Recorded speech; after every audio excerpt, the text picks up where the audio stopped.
Eu acho que você acolhe mais quando você vai no bate-papo. O básico é saber qual é a queixa, o que te trouxe aqui, de quem foi a ideia, foi da escola, foi de vocês que estavam sentindo uma dificuldade em casa. A gente tem que cercar tudo que está acontecendo na vida da criança para ajudar melhor. O que é importante é que na anamnese tem grandes blocos assim de perguntas que não podem ficar sem resposta. Gente, independente da criança já vir com diagnóstico do neuro ou ele já ter feito o neuropsicológico, mesmo que ele tenha sido feito há pouco tempo, eu faço o meu diagnóstico, porque como eu disse para vocês, o diagnóstico já é uma forma de tratamento. Depois que eu faço, que eu descubro aquilo que eu quero descobrir, se ela conserva, se não conserva, independente de vir com diagnóstico, eu faço o meu próprio diagnóstico. Porque uma coisa é você receber um relatório falando da parte de linguagem, outra é quando você está lá no presencial, que aí você vai fazendo as interferências. Então, para mim, o diagnóstico é um caminho para a gente saber por onde trabalhar.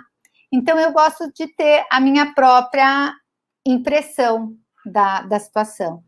Mesmo porque, assim, quando vem um diagnóstico de TDAH, que foi a pergunta que me fizeram hoje, ele vem falando que a criança tem um transtorno do déficit de atenção e hiperatividade, mas a gente vai saber o que é mais? É a atenção dividida que eu preciso trabalhar mais? É a atenção alternada? O que pega mais para essa criança? Porque tem algumas coisas que são características gerais que eles apresentam. Mas de um para outro vai mudando, né, algumas características. E aí você já vai avaliando e vai também fazendo as intervenções necessárias. É isso que eu coloco, o diagnóstico é tratamento também, porque você diagnostica e já faz uma intervenção. Como é que você vai fazer? Descobrir o que não conserva, que não sabe fazer reversibilidade, você não vai dar nenhuma intervenção para ter uma modificação? Eu não preciso perder essas 5 sessões só para analisar aquilo. Às vezes, num diagnóstico, num neuropsicológico, ela vai analisar porque ela precisa ter dados para fechar uma característica, dar um CID, para saber se é déficit de atenção, se é dislexia. Então, aí é uma coisa mais de diagnosticar, mas no caso da psicopedagogia, a gente faz um diagnóstico para ter um norte. Onde eu vou trabalhar mais? O que está pegando mais? Como é que eu vou orientar essa escola? Se fosse assim, eu pegava o relatório da neuropsicóloga ou o relatório do neuro, que geralmente só vem o número do CID, algumas questões de orientação, mas não é aquele relatório detalhado como o psicopedagogo costuma fazer, porque lá eu especifico bem cada situação. O diagnóstico é feito em 5 sessões, eu não passo dessas 5 sessões, são 2 com os pais. Primeiro eu faço uma anamnese, eu faço as perguntas, né, que eu deixo primeiro ele trazer a queixa, aí eu faço todas as perguntas que vão nortear o meu trabalho, perguntas que são importantes para eu saber questões lá de trás, como é que é a criança em casa, como é que foi a gravidez da mãe, como é que foi o desenvolvimento nos primeiros meses de vida, nos primeiros anos,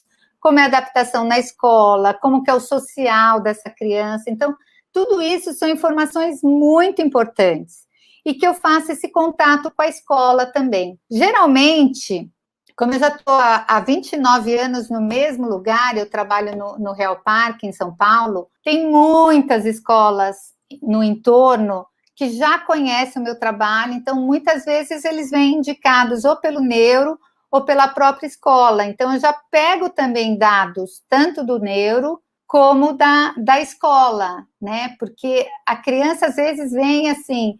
Eu gosto também da surpresa que a gente tem, né? Porque às vezes falam, a criança não para quieta, ele vem para você, é um lorde, é super tranquilo, super atento, porque no individual tudo é muito diferente, né? Então a gente tem que pegar esses dados da escola, da casa e também da nossa investigação. Então tem essa parte, e depois tem os 5 dias de diagnóstico, que eu separo em grandes blocos também. Eu peço para os pais falarem a queixa, e aí, em cima da queixa, eu vou fazendo as perguntas. Então, vira um bate-papo bem gostoso, assim, porque a gente vai fazendo do que ficar só naquela coisa que parece uma entrevista, né? Então, fica uma coisa muito fria, muito distante. Eu acho que você acolhe mais quando você vai no bate-papo. É lógico que no começo, às vezes a gente está inseguro, a gente segue mais ou menos o questionário, a gente vai fazendo, eu dou uma olhada, às vezes, se está faltando alguma coisa, mas o básico é saber qual é a queixa, o que te trouxe aqui, de quem foi a ideia, foi da escola, foi de vocês que estavam sentindo uma dificuldade em casa, e aí vocês foram atrás, desde quando aparece essa dificuldade, é uma coisa nova, o emocional está atrapalhando, né? Porque às vezes a criança nunca foi mal na escola, mas aí os pais se separaram, começou a ir mal, ou aconteceu uma situação de bullying, começou a ir mal. Então, a gente tem que cercar tudo que está acontecendo na vida da criança para ajudar melhor. E aí, depois que ele fala da queixa, aí eu vou... Bom, aí eles começam, se eles falarem, é sempre a leitura e interpretação, ele não consegue interpretar, aí eu já começa a perguntar como foi a alfabetização, como... A gente vai dando link, gente, mas isso é o nosso treino que vai fazer. O que é importante é que na anamnese tem grandes blocos, assim, de perguntas que não podem ficar sem resposta. Então, a gente vai perguntar de como é na escola, se tinha muita queixa, se reclamam de dispersão, se a criança conversa muito, se tinha problema de relacionamento, como que é o social da criança, tanto na escola como também em casa, em outras atividades, né, clube, atividade física. Então, tem que perceber se essa criança é a mesma em várias situações, né, porque geralmente quando é aquele que faz bagunça, aquele que não para quieto, que fala muito, que não presta atenção, tem a reclamação na natação, tem reclamação no esporte, tem a reclamação em tudo. Às vezes não, às vezes a criança, porque o TDAH, por exemplo, é um que tem o hiperfoco naquilo que interessa. Então, se ele gosta de nadar, ele gosta do futebol, ele está lá 100% inteiro. Então, não apresenta nenhum problema de atencional, porque ele está fazendo aquilo que interessa, né? Então, o que eu mais gosto do TDAH é essa definição. Hiperfoco naquilo que interessa. Então, às vezes, quando ele se distrai na classe, é porque ele está super focado em outra coisa do interesse dele, né? Porque TDAH, o nome dá a impressão, déficit de atenção, dá a impressão que ele não presta atenção em nada. E não é isso, né? Na verdade, ele tem uma atenção focada, mas se for do interesse dele. Por isso que é bem bacana a gente saber como essa criança aprende e como também conquistá-la em sala de aula, né? Porque o que eu percebo muito do TDAH, quando eu vou nas escolas, o professor ou adora ou só reclama. Praticamente como se eu odiasse a criança. Ele só atrapalha, só faz... Então, tem uma disparidade muito grande. E tem aquele professor que conseguiu chegar nessa criança que fala, ele é um amor, ele ajuda, ele é disponível. Então, é muito ambíguo as opiniões sobre o TDAH. E aí, nesse diagnóstico, eu coloco todas aquelas questões que eu coloquei para vocês, da parte de linguagem, lógica, matemática, percepção visomotora, o emocional, tem vários testes que eu coloquei já no YouTube, que no canal, que estão lá sobre cada parte do diagnóstico. Deixa eu falar, eu separei aqui o que eu costumo colocar no relatório sobre o transtorno do déficit de atenção, as dicas que eu coloco junto. Além de tudo que eu conversei com vocês, que eu falo da parte de linguagem, a lógica, como que é a atenção concentrada, dividida, alternada, Inclusive, eu estou colocando lá no curso as atividades para cada tipo de atenção. Então, isso é legal, porque, além da parte do diagnóstico, eu já dou algumas sugestões. Eu percebi que a minha criança não lida bem com a atenção dividida. Quando divide estímulos, ele não consegue prestar atenção. Então, que tipo de atividade, que tipo de jogo eu vou fazer para essa criança, ou para conservação em diferentes séries, ou para classificação. Então, vai ter muito dicas de atividade. Gente, mas aqui também podem perguntar a série específica, a atividade específica, qual é a habilidade que vocês querem trabalhar. E coloquei também uma novidade, eu coloquei essa parte das habilidades junto já com a linguagem. Então, eu já explico como avaliar a classificação com a ortografia, como avaliar a conservação com a ortografia ou com a gramática.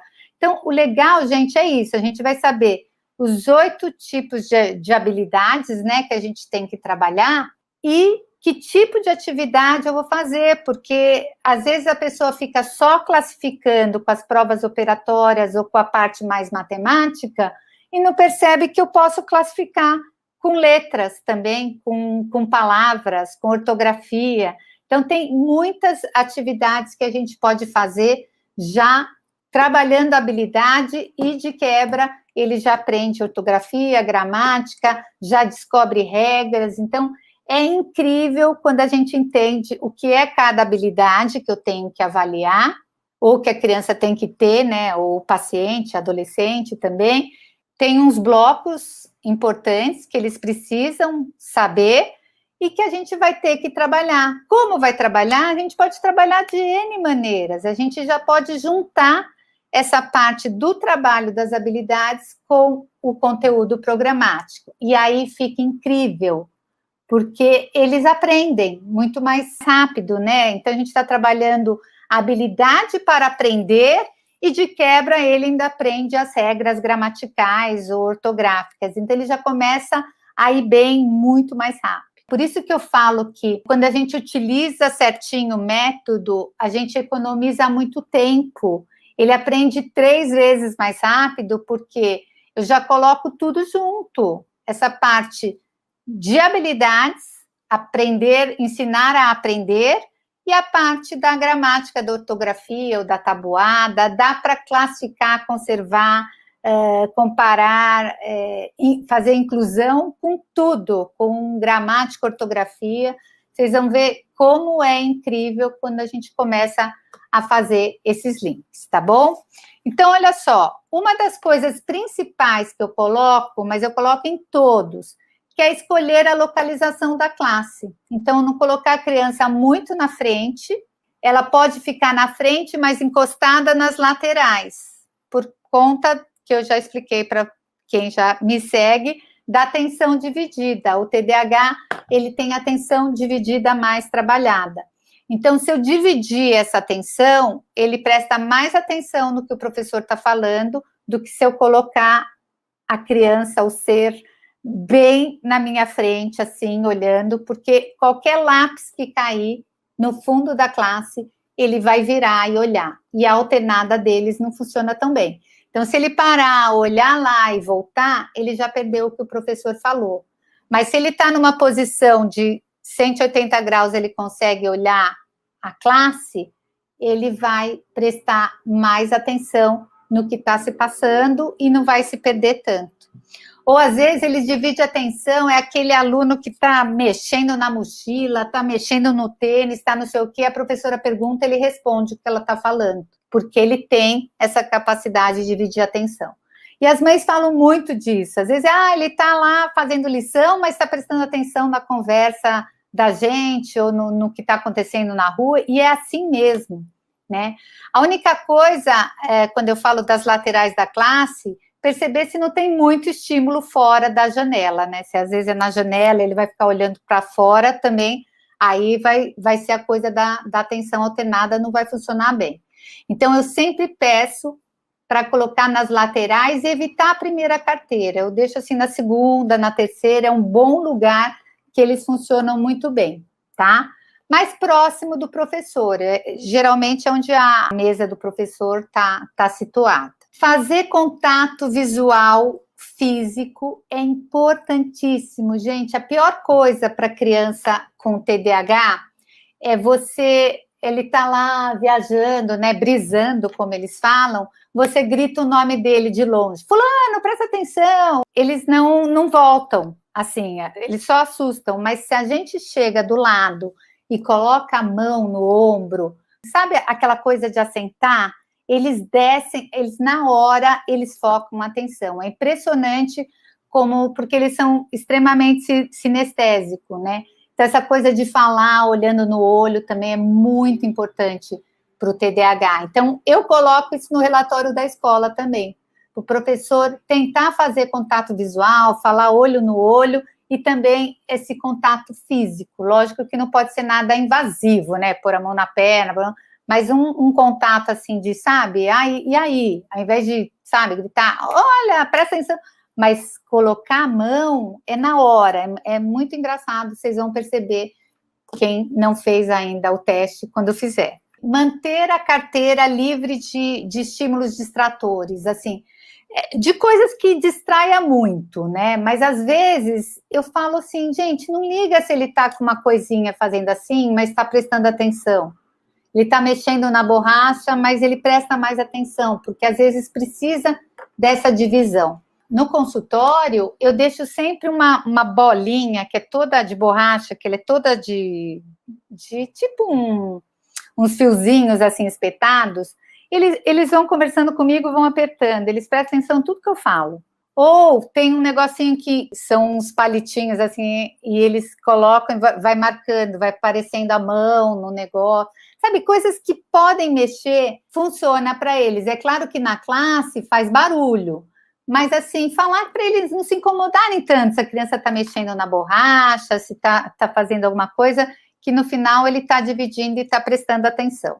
Mas manter a carteira arrumada eu também coloco, porque eles são muito desorganizados, né? Então, assim, sabe, não numa de dar bronca, também me chegar do lado, falando, vamos guardar isso aqui que não está precisando mais? Não fazer por ele, tanto pais como professores, mas orientar para que eles façam, vamos guardar isso, não está usando agora, ou jogar perguntas, você está usando isso? O que você está usando daqui? O que você vai precisar para fazer essa lição? Então, vamos tirar o que não é daqui? Então, sempre dá essa orientada, porque eles são muito complicados nessa coisa do espaço e do tempo. Do tempo, então, eles são perdidíssimos, né? Mas a gente tem que dar essa orientada. Por isso que tem que ser esse começo, se a gente fizer por 3 meses, tá, gente? É o tempo de formar uma nova sinapse de comportamento. Então, 3 meses seguida, tendo o mesmo tipo de atitude, ele vai conseguir virar aquele comportamento, né, formar uma nova sinapse com aquele novo comportamento. Então, tem que insistir mesmo. Então, por isso que eu coloco no relatório. Eles seguem todas as dicas? Não. Mas eu faço um combinado para eles tentarem seguir o máximo possível, né? Porque se a gente trabalha junto com a escola, o resultado é muito melhor, muito mais rápido, muito mais efetivo. Verificar a anotação no diário e solicitar correções. Tem que ficar de olho. Então, eu peço muito essa coisa desses 3 primeiros meses, dessas primeiras semanas, ficar de olho, ajudar, fazer um visto no diário, porque eles não copiam, e às vezes não copiam porque se distraíram com outra coisa, e eles juram, às vezes, que copiaram, mas aí quando eles vão olhar, não tem nada escrito no diário. Então, dá um ok, fazer essa sequência aí, né, nesse tempo, para criar um hábito, tá? Não descontar pontos em trocas disléxicas. Aí eu coloco como as consoantes surdas e sonoras, o valor posicional do R, dígrafos nasais. Eu coloco no relatório aquilo que é mais específico deles. Então, depois que a criança ela melhorou, eu trabalhei bastante alguma dificuldade das trocas, aí eu aviso o professor que pode descontar. Porque isso daqui não é muleta, gente, é enquanto está em tratamento, né? Mas a partir do momento que a gente dá instrumentos para eles melhorarem, a gente vai também tirando aquela parte. Ah, já pode ser descontado, porque senão eu tenho muita criança que começa, mas eu sou disléxico. Tá, tudo bem, mas a gente já trabalhou essa troca disléxica, certo? Então, já dá para você prestar atenção, já dá para prestar atenção na letra inicial, porque senão eles vão jogando como se fosse muleta mesmo. Olha, cadê a letra maiúscula? Não, mas eu sou disléxico. Não, tudo bem. Mas dá para você prestar atenção, você sabe que para começar a frase precisa a letra maiúscula. Então, a gente tem que tirar um pouco disso, o que é da dislexia, o que é do TDAH, né? Porque eu coloco as trocas disléxicas também para o TDAH, quando ele vem junto com a desortografia, né? Porque geralmente, a maioria dos que eu atendo com TDAH, eles vêm também com a desortografia. E alguns têm o TDAH e a dislexia, né? Então fica mais ainda complicado essa questão das trocas disléxicas. Mas é bom a gente colocar e deixar claro no relatório quais são as trocas que ele tem mais e que está sendo trabalhado. Possibilitar a execução da prova em outro lugar, um outro ambiente da escola que seja mais tranquilo, que ele não se distraia tanto. Então, às vezes, a sala da orientação, uma biblioteca. Então, mostrar que essa criança precisa ter uma prova assistida, mas alguma coisa mais individualizada, né, gente? Porque outro dia eu fui numa escola que a classe de prova assistida era maior, estava quase mais crianças do que a própria sala de aula. Então, não faz nenhum sentido, né? Porque é ter um apoio, um suporte para, se tiver alguma dúvida, para esclarecer, garantir, principalmente a criança disléxica, a gente tem que garantir que ele tem entendido a pergunta, né? A gente não vai fazer por ele, não vai explicar por ele, mas eu sempre jogo a pergunta para eles. Você entendeu? Então me explica. Então, é essa orientação que eu faço para a escola quando tem uma prova assistida.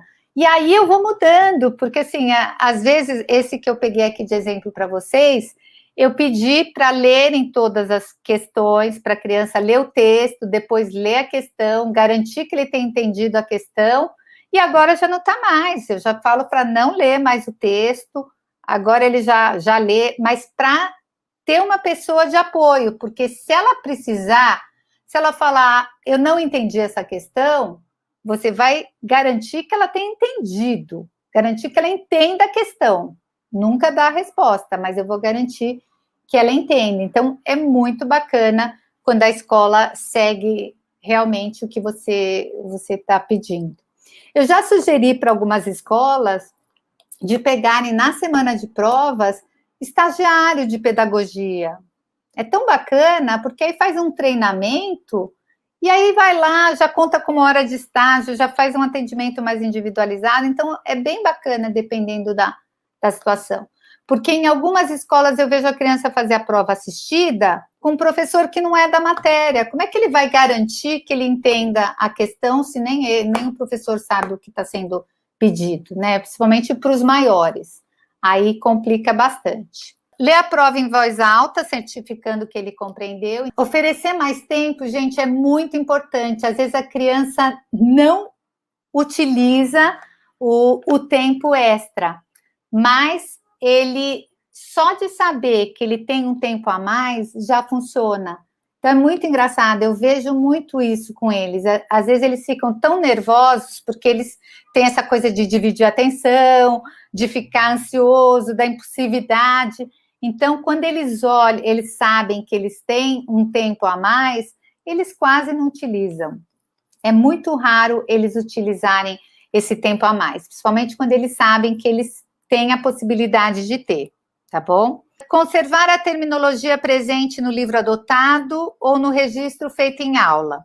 Porque o disléxico tem muita dificuldade para decodificar o texto. Então, quando eles seguem o mesmo padrão, tem mais chance de saber se a criança entendeu ou não aquela questão, tá? Mas isso também eu coloco bem específico para o disléxico. E, gente, não sei se vocês sabem, mas o nosso Enem e a nossa FUVEST, eles têm todo o apoio e suporte que você pedir, eles já têm. Então, eu tô assim, eu fico muito impressionada mesmo com o padrão de primeiro mundo que é para criança com TDAH e com a dislexia. Então, eles costumam, assim, na hora que você preenche a ficha do lado vestibular, você coloca a criança especial e aí vai lá para TDAH ou dislexia, e aí você vai ter que mandar os relatórios do neuro, o diagnóstico da neuropsicóloga, e quando são meus pacientes, elas mandam meu relatório também. E eu já oriento as mães para mandarem conversar comigo quando tiver o retorno. Tudo que eu pedi para eles, eles fizeram. Então, para uma disléxica, eu pedi a fonte alterada. Então, imagine livro da FUVEST, que já é enorme, com a fonte maior. Ficou assim, uma bíblia, né? Mas eles fizeram e foi muito legal. E aí você pode pedir um leitor ou um escritor. Então, é bem bacana e quebra essa coisa que algumas escolas falam, mas é muita muleta, depois no vestibular não vai ter isso. Vai ter isso sim, e é bem organizado, é impressionante, eu estou bem impressionada com esse esquema. Utilizar linguagem clara, objetiva, com termos conhecidos. Eu peço também para a prova do aluno disléxico evitar a questão que tenha negativa. Às vezes eles não percebem o não. Aliás, o não é legal para nenhum esquema, né? Porque a gente não registra o não, o cérebro não registra não. E eu sempre faço com eles a brincadeira, assim, dessa coisa da negativa, de falar assim, olha, não pensem numa maçã. É impossível, né? Não tem quando você fala, e isso é muito legal também para a gente explicar essa coisa do pensar positivamente, né? Quando eu estou pensando, não quero ter medo, não tenho medo, não, eu estou focando no medo. Então, é legal a gente fazer isso para mostrar até que a questão que eu vou perguntar pelo lado negativo, eles têm muito mais chance de errar. E aí a gente quer o quê? Pegadinha ou quer saber se a criança assimilou o conteúdo? Tratar de um assunto em cada questão. Então, dependendo da criança, de como ela está, em que nível que ela está, eu peço para não colocar mais de uma pergunta na mesma questão. Porque geralmente eles respondem uma parte e esquecem o resto, tá? Por conta da atenção concentrada, que não é tão trabalhada.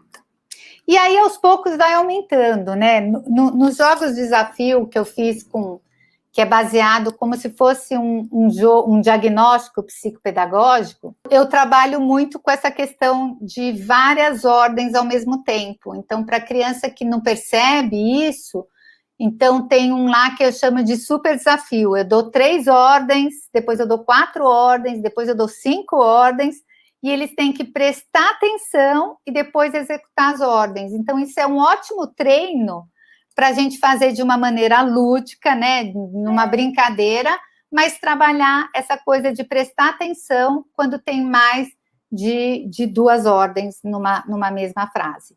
Mas, principalmente para séries iniciais, eu peço para os professores separarem as questões do disléxico e do TDAH, tá bom? Mas depois dá para ir, quando eu vejo que ele já consegue, que ele já presta atenção, que dá para fazer essa separação, aí eu já explico para eles já deixo claro, e aí eles podem colocar várias questões. Ou se colocou vários pedidos, só chamar a atenção dele, olha aqui, se você fez tudo o que está sendo pedido. Só da gente chamar a atenção, ele termina já utilizando de uma maneira diferente, tá bom? E é engraçado, gente, que nesse jogo eu coloco assim coisas como levante, dê 2 voltas para a direita, levante o pé esquerdo, abre e fecha a boca e soletre o seu nome completo, sabe? É muita ordem mesmo. Às vezes eu não foco tanto, mas eles lembram assim na sequência direitinho, porque é o hiperfoco, né? Eles estão sendo desafiados. Como é trabalhar a psicopedagogia com os autistas? Tem vários níveis, né? Tem vários graus. Tem, assim, o severo, o moderado, o leve. Com leve e com moderado dá para trabalhar muito bem, seguindo, assim, o mesmo esquema de diagnóstico. Vai entrar muito nessa coisa da interação, de perceber o foco de interesse deles, porque se a criança já tem, né, por exemplo, um TDAH já tem aquele foco de interesse, quando ele tem interesse em alguma coisa, sei lá, um cards do Pokémon, então dá para a gente utilizar isso com TDAH, ele vai prestar muito mais atenção. É a mesma coisa com o autista, né, eles gostam de seguir uma rotina, tal, mas eu já tive até severo no consultório, que dá para trabalhar. Você vai fazendo esse vínculo, lógico, vai sendo construído aos poucos, mas em algumas situações é engraçado que eles começam a brincar com o jogo ou com alguma coisa que você vai fazendo, quando você vê eles estão virando e eles estão te colocando para fora do contexto do jogo, né? Mas é muito possível de trabalhar com essa parte de aprendizagem. É só a gente perceber em que ritmo que está cada um. Mas dá para a gente fazer, eu faço diagnóstico deles também, dá para a gente perceber, assim, várias coisas, usando esse lúdico, né? Então, usando jogos, usando atividades dinâmicas, dá para trabalhar bem com os autistas, tá? Já alfabetizei vários, depende da proposta, a gente criar objetivos claros, né, do que é capaz, do que ele vai dar conta naquele momento, e aí fazendo. Tem que ter vários momentos, assim, livres também dentro da sessão. Então, eu tinha um que, assim, enquanto ele não ia para a caixa de areia, ficava lá reorganizando as questões dele muito tempo.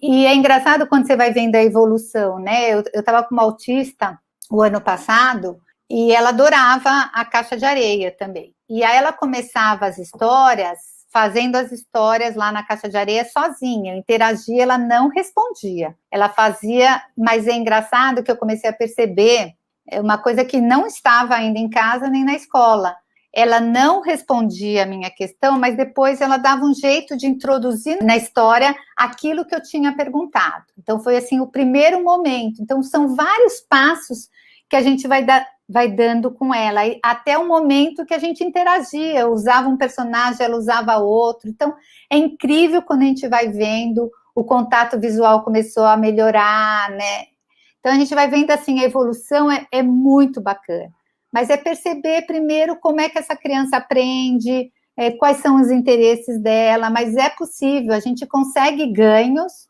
né, no desenvolvimento dela, mas sempre vamos levantando os objetivos junto com a escola e junto com a família, né, para todo mundo caminhar no mesmo. E aí a gente vai vendo todos os progressos, né, eu vi essa menina que antes a gente tinha que ficar o tempo inteiro falando do banheiro, senão ela não tinha o controle do esfíncter, depois ela começou a me pedir para ir no banheiro. Era uma criança que tinha muita dificuldade para fazer o cocô fora de casa, ela pedia lá, então começou a ter uma interação, a gente tem que perceber que é um todo, né? E que dependendo do grau de dificuldade, a gente tem esses ganhos, esses sucessos, até num pedido de ir para o banheiro, né? De se permitir ir ao banheiro fora de casa também. Então, aí precisa ver se essa criança é uma criança que está tendo algum tipo de acompanhamento. Geralmente, olha, quando ela está sendo tratada, não existe isso, eu nunca vi num consultório eu falar, olha, a criança começou e terminou o ano da mesma maneira. Então, pode ter um avanço, essa coisa da autonomia a gente vai conseguindo aos poucos, né? Então, às vezes a gente tem que baixar o nível de expectativa, colocar um texto mais que dê para ela ler sozinha, e ir criando essa autonomia, e aos poucos ir aumentando o grau de dificuldade. Mas eu acho que, assim, seguir tanto tempo sem avanço, precisa de ter alguma coisa mais aí de estimulação. Às vezes pode ser alguma questão emocional também, mas dá para trabalhar bastante essa questão quando tem um acompanhamento, assim, diário com a criança, ou pelo menos algum tipo de acompanhamento com algum profissional, né? Uma fono, uma psicopedagoga. Então, fazer toda essa parte da reorganização das trocas disléxicas, gente, é importantíssimo, porque às vezes a criança lê só pelas palavras que ela memoriza. Se a gente não faz esse trabalho de reorganizar as letras que eles trocam, eles não vão avançar nunca nessa coisa da leitura e interpretação, porque cada palavra eu tenho que ficar trocando, o B pelo D, o A pelo E. Então, é muito esforço, né, para pouca recompensa. Então, para eles é muito difícil mesmo. Outra coisa que funciona muito bem com disléxico e com TDAH é elaborar mais avaliações, né, do que aquelas muito compridas, mas mais avaliações intercaladas, né? Então, às vezes ia dar uma prova de 15 páginas, dá 3 de 5, sabe? Ter essa coisa para também não cansar, e a gente percebe isso muito forte. Você pega uma prova de um TDAH e vai vendo o número de certos das primeiras páginas para a última. Vai, assim, decaindo o tempo, assim, esse tempo de concentração. Então, às vezes eu até falo, sabe, entre uma prova e outra, ou entre uma parte da avaliação e outra, da atividade, manda tomar uma água, manda dar uma andada, finge que está dando um recado para o professor, isso vai mudar muito, muito. Para quem ainda está cursando a pós-graduação em psicopedagogia e quer atuar na psicopedagogia clínica, qual primeiro material devo comprar? Olha, eu compraria, assim, um jogo que tivesse leitura e interpretação bastante. Então, quest, perfil. Olha, não é puxando sardinha para o meu lado, mas o desafio eu fiz em cima da psicopedagogia. Então, lá tem um pouco de cada área. Lá a gente está analisando a parte de classificação, de conservação, de lógica matemática, de leitura, de interpretação, de atenção seletiva, atenção dividida. Muito da parte lá do desafio foi feito baseado em testes de QI. Então, está muito completinho mesmo para essa parte de desafio. Agora, para essa parte de diagnóstico, para ter um jogo importante para a gente ter em consultório, eu uso demais ele, demais. E eu vejo, assim, lá na clínica que eu trabalho, as pessoas também, eu fico escutando, né, que estão usando o meu jogo de alguma maneira. Então, dá para trabalhar bastante essa parte da atenção dividida, atenção alternada, mas é importante ter blocos, assim, coisas de coordenação motora, um quebra-cabeça, é super importante ter, jogos de montar, jogos de estratégia. Então, se você tiver, assim, um tipo para cada habilidade, é importantíssimo, tá bom? De jogos para trabalhar a intervenção de criança de 6 anos que tem dificuldade na fala. Olha, tem um que eu gosto bastante. Eu gosto o Quest Júnior, eu gosto do Perfil Júnior para intervenção, eu gosto do Desafio Júnior para essa idade, também é bem bacana. Tem um jogo que eu comprei de umas fonos na internet, chama Do Meio da Língua, dá para você ter umas ideias lá para adaptar para essa faixa etária. Alguns dá para fazer, outros são difíceis para faixa etária, mas tem bastante para fazer. O Desafio Folclore tem um que eu faço, a parte é só de trava-línguas, é muito gostoso, isso é muito legal para trabalhar nessa parte de intervenção de trocas na fala, de dificuldade na sequência lógica. Eu utilizo bastante também sequências de histórias para eles fazerem a história seriada, isso é muito importante para eles. Jogos de palavras, assim, soltos, de bingo de palavras. Tem bastante dicas, assim, nessa parte de linguagem que ajudaria bastante para eles. Mas esses jogos que eles têm que descobrir, você dá pistas, ele tem que descobrir, tipo, o perfil é muito gostoso. Tá bom, gente? Bom, adorei a live de hoje. Fico super feliz com a presença de todas. Tá bom? Beijos para todas. Vou desligar antes que caia e eu não consiga salvar. Eu divido com vocês e juntos a gente multiplica.